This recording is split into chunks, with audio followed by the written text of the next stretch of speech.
Hi, it's Mr. Anderson, and in this podcast, I'm just going to give you an overview of biology. Biology, as most of you know, is the study of life.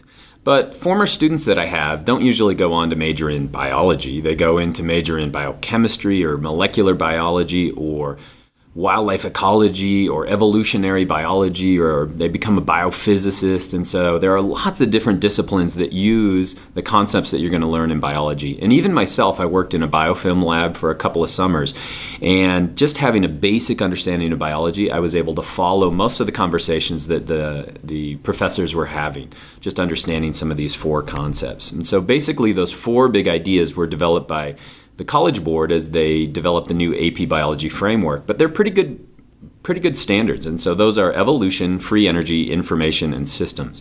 In other words, these are four big ideas that are going to cover all of biology. And so as you watch the other podcasts, you should always be looking back to these concepts and figuring out which ones, if many, it might fit into. And so the first one we'll start with is evolution. This is where I always like to start the year. And this right here is a picture of Charles Darwin early in life when he was starting to formulate his ideas on natural selection. And if you ask people, what did Charles Darwin do? Lots of times they will just say, oh, he invented biology or he invented evolution. And that's really not super accurate. He was a proponent of evolution, and I love this right here. It's taken right out of his notebook, and basically this is a private notebook, and what he's saying is, I think that all life shares common ancestry. There was one life form on the planet, and that split into two and many after that. And if we look at, this is the phylogenetic tree of life that we have today, it looks a whole heck of a lot like that early drawing of Darwin with bacteria, archaea bacteria, and eukarya on the side. And if we find us, we're way up here on the animals. And so he was a proponent of what we call macroevolution, in other words, species forming new species.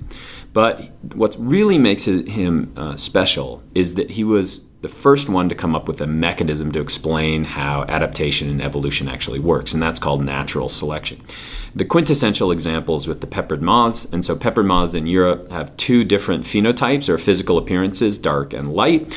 The trees were light relatively, but during the Industrial Revolution, so much soot coming from the coal was making the trees turn black. And so if you were a bird, back in the day, you would pick on the white moths.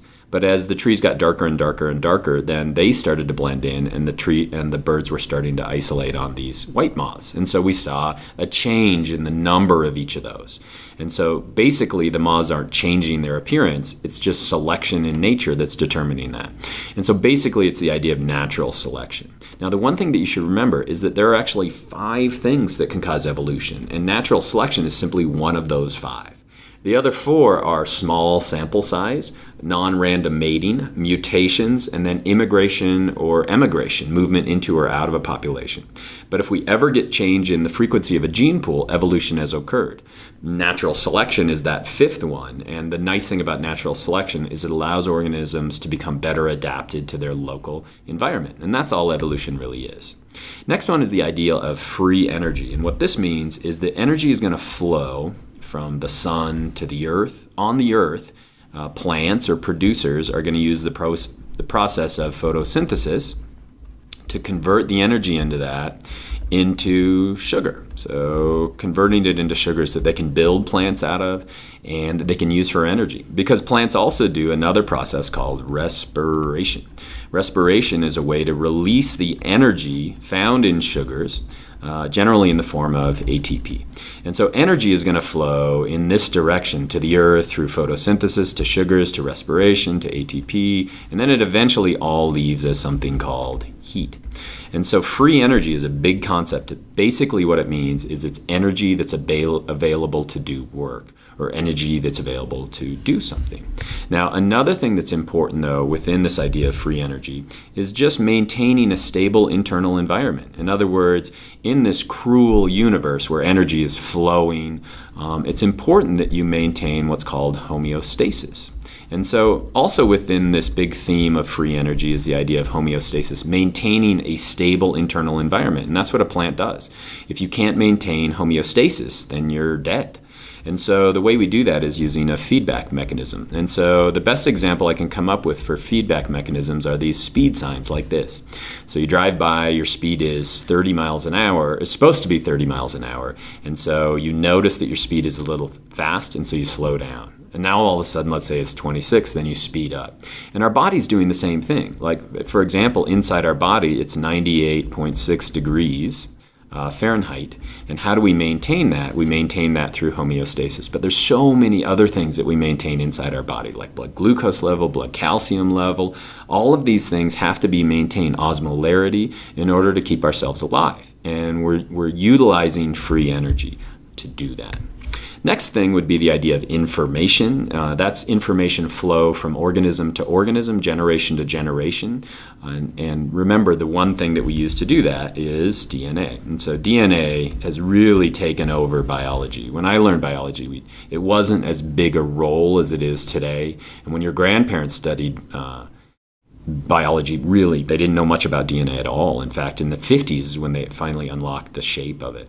But this is what we would call the central dogma of life. And what that means is that basically the DNA sits in the nucleus of your cell. It makes RNA, and that RNA makes proteins, and then those proteins make you. And so you are basically the result of proteins and protein action. But it's the blueprint or the DNA inside you that says this is the proteins that you need to make and when you need to do them. And so that information flow is super important. And if we were to go back to that first organism, what did it have? Well, it had DNA. And that DNA has been copied and mutated and changed and selected through time to create all the organisms that we have on our planet. So information is super important. Within this would be the idea of genetics and genes. This over here is Gregor Mendel, and really unlock that idea. You probably learned how to do Punnett squares, but what a gene is, what an allele is important. And then one thing we're starting to really figure out is that you're not static. In other words, you're able to respond to your environment. And so a big thing that's becoming more and more important is cell communication. In other words, cells are communication, hope I spelled that right. Cells are communicating with one another. So this right here would be a signal transduction pathway where a ligand hits on a protein and you have a series of chemical reactions. And so we can actually express a gene and we can make a protein to do something. But nerves, hormones, pheromones, all these things are examples of cell communication. So it's the transfer of information. Even a wolf howling at night is an example of information transfer. So that's another major theme. And then the final one is the idea of systems. In other words, in biology, we're built on this hierarchy of life, it's sometimes referred to as. And what that means is that basically living things are made up of carbon compounds. Those are organized into macromolecules, which make organelles, which make cells, which make tissues, which make organs, which make organ systems, which make organisms, which make populations, which make communities and ecosystems and biomes and biospheres. So there's this hierarchy of life. And so we have all these different systems. And at each of these different levels, what we start to get are emergent properties, or properties that weren't there the level before. And so systems and the way systems are organized is important. But just as important as that are interactions. And so this right here is E.O. Wilson. He's probably the most famous biologist alive today, but basically you would refer to him as the father of biodiversity.